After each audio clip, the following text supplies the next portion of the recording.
Hi, welcome to Edward Box Guitar Tuition. So, as previously said in the announcement I shared last week, this is my last ever classic album inspection. As I mentioned, there are albums from 1980 that could have had 45th anniversary reviews, but I've elected to wait until those albums are 50 years old in 2030. There's a lot of albums from that era that are really important. I felt that deserved a special thing of its own, so touch wood I'll still be here to do that, who knows. So today's album, I said in that announcement, really felt like a good way to end this. It's not an album I listened to when I was younger, but however there's one track that I think played a key part in my upbringing in music, so to speak. So the album's A Night at the Opera by Queen. It's 50 years old today, 28th of November. It was released, but the week before that, the week before its release, would have been, or thereabouts, would have been the first televised appearance of the song Bohemian Rhapsody. So Bohemian Rhapsody reaches number one, I believe, on November the 20th. I think the charts that day got announced on a Sunday. If you listen to the rundown back then, it was only a top 20 then, not a top 40. And then, of course, Thursday night, you would get the performers who'd done well that week on Top of the Pops. So for the uninitiated, Top of the Pops was a premiere music show in the UK. Bands would go to the BBC studios. They would perform in the studio with a DJ, sort of introducing the acts. Sometimes it would be, people like Noel Edmonds or Tony Blackburn or Jimmy Savile. Yes, it was those days. In actual fact, the BBC studio is very small. So when you're younger, you probably perceive it as being this big thing. But in actual fact, when you see that crowd, it's pretty small. And when you read sort of testimony from the bands who played Top of the Pops, I think, when you're a youngster, you're like, oh, I want to be on Top of the Pops. But it's a pretty unedifying experience. Bands always mimed, which was always a big sort of no-no, particularly with sort of heavy metal bands and rock bands. And sometimes there was controversies with that. And Maiden famously played live on Top of the Pops in 1980, playing Running Free. But anyway, Queen's issue with Bohemian Rhapsody, of course, was like, you can't mime that song. There wasn't really a way to do it, so they went to Elstree Studios and shot a video, a promotional video with a famous sort of triangle from, I suppose it's a four-sided shape, isn't it? From the Queen 2 album cover, making up the sort of big motif. And this isn't the first music promo video, but I think it's the first music promo video specifically made to promote a song that's got kind of chart traction, needs to be shown each week. And it's part of its legacy.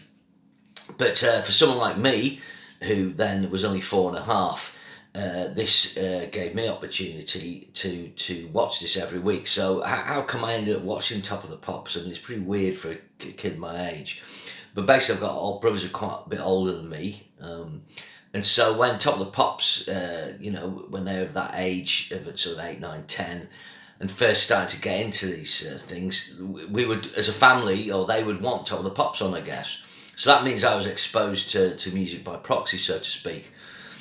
The other thing is, there's only 3 TV channels then, and Top of the Pops, I believe, was on at 7:30 on a Thursday night. So it was prime time viewing, and it was within that time frame where someone as young as me would still be up.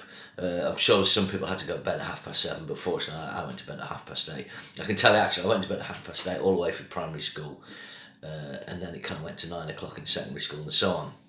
But I digress. But the point is from a very early age, from as far back as I can remember, I started getting exposed to music. And one of the things I've realised as a music creator and teacher, principally exposure to music, and particularly good music, is absolutely essential.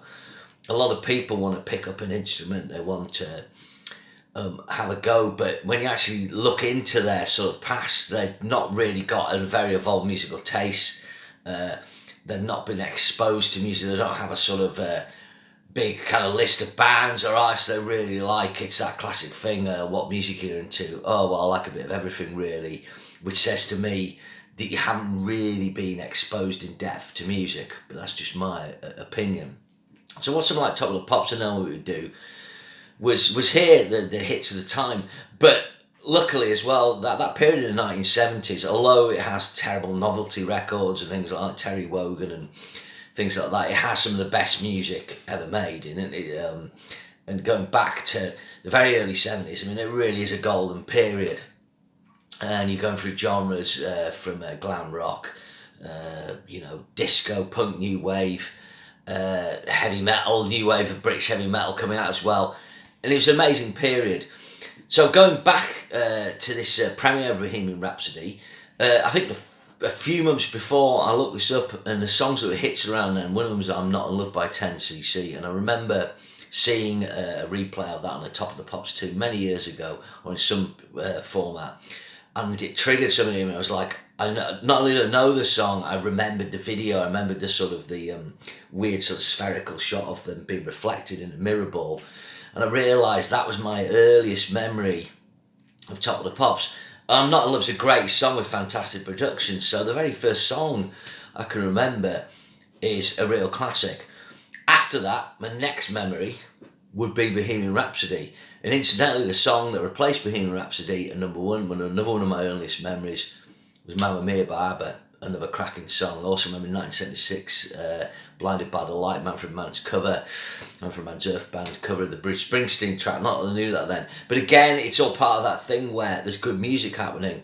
Again, throughout the 70s, I watched Top of the Pops, and if I heard a song I liked, I remembered it, and sometimes I'll have forgotten a song, and I'll hear it, and I'm like, oh God, I remember seeing this. A recent one was Renaissance. Is it The Winter Lights? I'd forgotten and knew that song. I was going down the rabbit hole about Renaissance. I was like, oh, I remember this song. So there was a lot of good music to be exposed to. So Bohemian Rhapsody, I sort of feel like was one of those songs that showed the foundation, but more importantly, Queen are a rock band. You've got stratospheric vocals, you've got guitar solo there, you've got the riffing by Brian in the middle section, track vocal harmonies. This is all stuff I love, and it's all stuff that bands obviously I listen to now that I really like. So I remember when Freddie Mercury died, my father said whenever Top of the Pops was on, Queen was on, Bohemian Rhapsody, I would sit right in front of the TV. Now we have big TV screens, but back then TV screens were small, and a common thing in a household in the 1970s. So don't sit too in front of the TV too much, don't sit too close, but young children like me you would sit like 1 foot in front of the TV staring like that. We actually put on a black and white TV then. So all this is like interesting. It's all getting in your brain. You know, I was reading a Bruce Dickinson quote book, and he said nothing in childhood is wasted, good and bad. You know, you retain all this stuff. So anyway, that's my journey with that, and that's why the track Bohemian Rhapsody is such an important track. Obviously, it's the key track of his album I'm going to review, but it's not an album I had when I was young. I probably first heard this album actually in my early 20s. So it opens with Death on Two Legs, which I think is one of the all-time top Queen deep cuts. It's a fan favourite. I'm not sure how much they played this live, but I think this is a great track. It's actually got some weird sort of sonic sound effects, and then that really cool piano riff. What struck me as mad about this track, a few months ago, I was actually listening to it on a recut vinyl pressing, a new vinyl pressing with my friend Neil, who's done a lot of engineering work and playing for me, great bass player engineer. And we listened to it. He's got these old speakers, massive like sort of retro speakers from the 1960s, and what was weird was like how vibrant the production was, but how like aggressive Brian May's guitar licks were.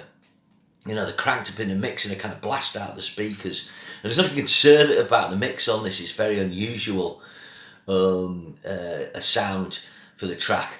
It's 3 minutes 43. It's notoriously about Queen's ex-manager, Norman Sheffield. Apparently he refused John Deacon a £4,000 advance for a house. He recently got married. Probably about £40,000, actually probably like £80,000 maybe, or maybe 50, I don't know. But yeah, that was the last straw for Freddie. So this is a great opener. Next track is Lazy on a Sunday Afternoon. Now, at first I didn't like this track, and I don't like where it comes in the album. I like how it's done. I think it's clever. It's just 1:08. It's like a kind of pastiche of old kind of music hall music. And I think that's sort of, this album's like that, it's called a night at the opera, but it's really got a kind of, you go into your old theatre, which might be called an opera house, and you're getting a sort of variety show. Of course, it gets its title from the famous Marx Brothers film, which I think is from 1935, one of the last big hits, I think. But anyway, so I do like this. I wouldn't put it second. Then you've got I'm in Love with My Car, and Roger Taylor writes this and he sings this. So again, that's an odd thing, Freddie's the main singer. But then Roger comes in the third track. Listen, this track's interesting because you realise how big Roger Taylor's register is, how, he can really hit the high notes, and he's got a great rock voice, but maybe not unique sounding enough. 3-4 times signature, or maybe 6-8. Anyway, it's got really silly lyrics. Had to forget because I've got a new carburettor. So I'm not massive on this track, and again I find it funny coming in where it does. Track 4 is a classic, it's You're My Best Friend. This is written by John Deacon, so this is one of the interesting things with Queen, they all write, and there's a kind of push, an agreement that they all have to get a cut or some cuts on the album because of publishing. And later on this would cause problems with money because Freddie's going to be raking it in because he wrote a lot, and then they would share everything equally later on. But this is a really good track, only 2 minutes 50 long, really nice. Next track is 39. Now this is a track Brian May plays live. It's an acoustic track.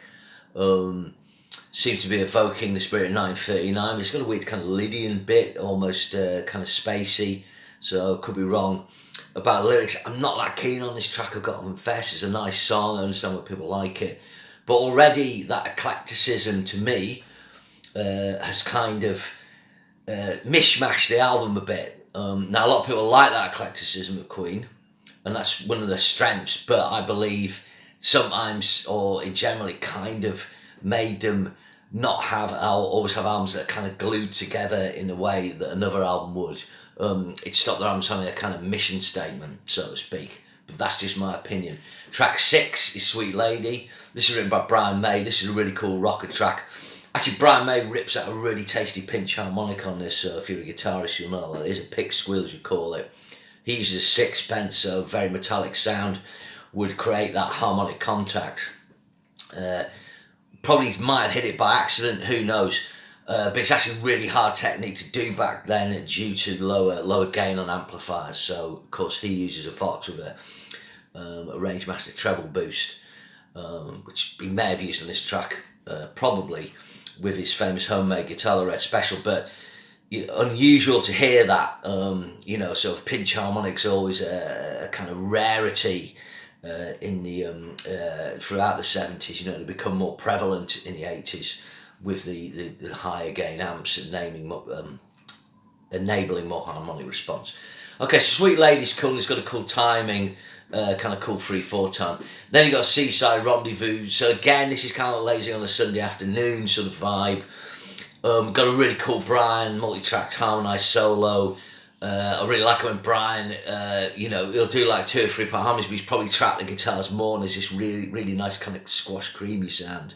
Notoriously, this album has a lot of bounce downs. It's on 24 track, but the quality of the bounce is better than Queen 2, which I think was on 16 track, which has got a lot of tape degradation. I think it's as much as 200 overdubs on Bohemian Rhapsody. For the uninitiated, bouncing down is when you've got 1-2 tracks, say 2 harmony, vocal harmony on one track, vocal harmony other, and you record it across the 1 track. So you take 2 onto 1, and you can multiple bounce, so to speak. And this is a really important technique throughout recording history with tape to tape until you had big 48 track, 72 track desks. And of course, digital now, you could just go on and on and on. So that's side 1. So really got 7 tracks on side 1, 20 minutes and 30. Quite a long album, this. So, a very eclectic nature. If you took Death on Two Legs, I'm Loving My Car, and Sweet Lady, you got rock tracks there. Maybe a couple others, but it's kind of weird how it's, mixed in. Side 2 opens with the Prophet song, and again, this is a different beast altogether. This has got a more progressive edge. It's got a really cool sort of kind of Phrygian-y riff, almost like 1 million years BC or something, with sort of block fifths. I really like this track, although I must confess the canon in the middle is really cool. It's really interesting, the Cannon Pop, the cascading vocals, but I'm just not as keen on listening to it. But it's got a great ending, the build up at the end, and they did used to play this live with a big harmony. It's written by Brian May. I guess the sort of vocal bit in the middle, it's kind of about prophet, a cult kind of thing. So it's kind of the people unifying together, I suppose. Then you got Love of My Life, a ballad. Again, it's a famous live track written by Freddie Mercury. A lot of people, beautiful song. Still played by Brian May with a wonderful sort of quasi kind of classical acoustic guitar part. Then you've got Good Company. Again, this is another sort of music hall-y time track, but this is kind of in the style of ragtime or 2030s jazz. So this is where Brian May really cleverly mimics clarinet parts on his guitar.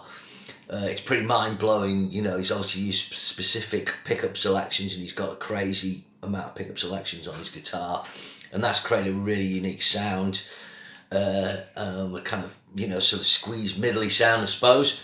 And this is, this is really well done. Again, I like the track. It's just, again, it's sort of that eclectic element that we've been speaking about. Then you got Bohemian Rhapsody. I'm not going to talk about that track. We all know it. All I say about Bohemian Rhapsody, it's amazing. It's a brilliant piece of music. It's also a bit daft at the same time, but I still love hearing it. You know, probably, if not the best, absolutely one of the best guitar solos to ever feature on a number one track as well. And then it finishes with an instrumental of God Save the Queen. So this is a strange one. You know, you've got Bohemian Rhapsody, and that should finish the album, but then there's this God Save the Queen instrumental, which is a really cool multi-tracked thing by Brian, which he used as an intro. Now my thing is, why not open the album with this, have it ending, and arrange it in a key that would segue into the sort of sonic noise of Death on Two Legs and go into that. I think that would have been a better opener, you know. But it's not uncommon for artists to finish with sort of little instrumental tracks, or shorter tracks. It's Van Halen have done it with Malmsteen and so on. So it is a classic album. It's amazingly produced. It's quite unusual in its production. There's a lot of experimentation. But I don't think it's the best Queen album. The best Queen albums are their first 8, and then up to Live Killers. That's the sort of end of the rock era, in my opinion. I actually prefer Queen 1 and Sheer Heart Attack, I think. Queen 2 is a fan favourite, but I can't always get a grips with that. It's a bit mad. I think it'll be interesting when we hear a remix, which I think will improve the sound quality and give more clarity, and I suspect that'll happen. I used to not like Day of the Races as much, but I think I maybe prefer it to this. News of the World used to be my favourite, but I've sort of gone off that a bit. So I don't know, it's a funny one. They're a funny band when it comes to albums, Queen. Incidentally, the next time I heard Bohemian Rhapsody after watching it being number 1 for 9 weeks as a child was 5 years later, 4 or 5, probably 5 years later, my brother borrowed Queen's Greatest Hits. Now 5 years or 4 years is an absolute chasm when you're younger, so it's weird hearing Bohemian Rhapsody again. But I think Queen's Greatest Hits kind of tells a bit of the tale of Queen. That they are, although they make albums, they are a singles band in a lot of ways, because they've got these 4 writers. They're able to sort of craft unique tracks that can travel. And in a singles context, you've got this amazing body of work. If you go and see them live, you won't hear many sort of deep cuts or album tracks, but you will get Stone Cold Crazy, maybe a Lap of the Gods. I mean, I'm talking about Queen and Adam Lambert here, I suppose. But that sort of going back and feeding into their main albums here, like I said, that eclecticism can stop, for me, the album kind of gluing together not as an album experience, but having a kind of overall album sound, like I said, a kind of mission statement. Okay, that is the end of my final classic album inspection. Thanks for checking it out. Some of these have had 20 views, some have had 2,000. We'll see how this one does. And I'm sure people disagree. Remember, I don't know what I'm going to do next on this channel. To keep posted. Remember, in 2030, and we'll come back with Classic Album 1980, and I'll look at those key albums from the era of 1980 in the genre of hard rock and heavy metal, probably the most important era in what I call the beloved genre. Okay, remember, share and subscribe, and I'll see you again soon, hopefully. Cheers, thank you.